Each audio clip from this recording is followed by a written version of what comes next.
Because we live in a democratic nation, a constitutional democracy where we have elected our representatives to represent us in Parliament, and we adhere to the rule of law and principles such as access to justice and due process, we have every right to ensure that the laws that are made in our nation is in our best interest.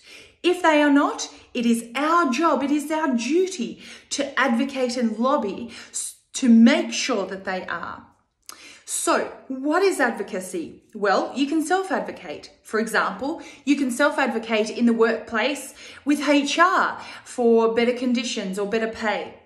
You can also advocate for a cohort of people, a broad constituency, an organisation, or you can represent an issue, a matter that is close to your heart, and advocate on behalf of that matter.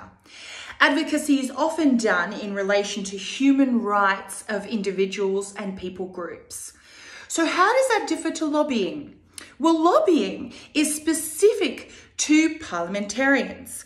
It is a specific process of speaking to your elected representatives to ensure that they hear your voice and amend legislation accordingly in relation to your opinions and views and the opinions and views of those that you represent.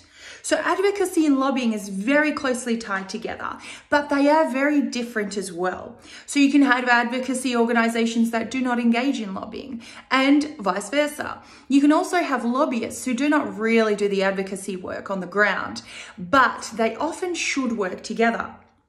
So if you think that there is laws in our nation currently that aren't adhering to our human rights, that are out of line with the best interests of the common person, then it is incumbent upon you to advocate and lobby for Parliament to change this.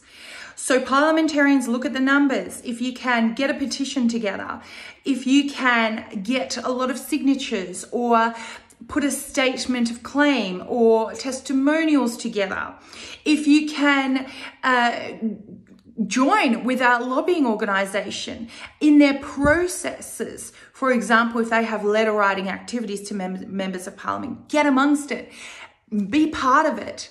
So it's our privilege and our right as constituents living in a constitutional democracy to engage in the parliamentary process, to push back on legislation that we're not happy with, and to make our voices heard.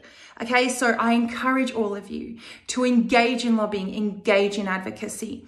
Obviously, part of this is to understand who your member of Parliament is, representative on all levels of government, both local, state and federal, both in House of Reps and Senate. Where is your rep sitting, right?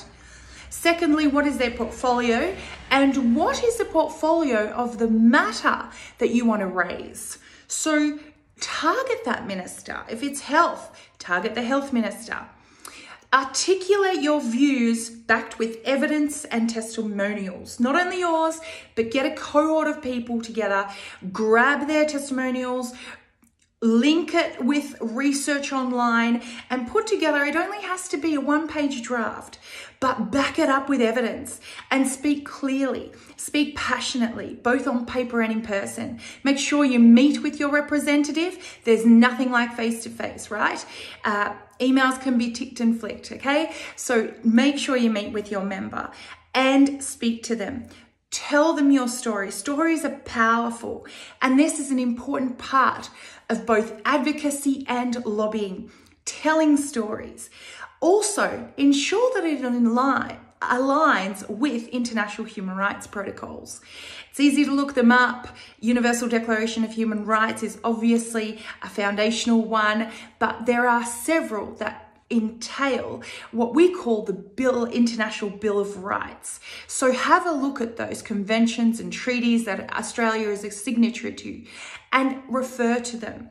Refer to them in relation to your rights and to the rights of the constituents that you speak on behalf of. This is Andrea Takaji, human rights lawyer, advocate and academic.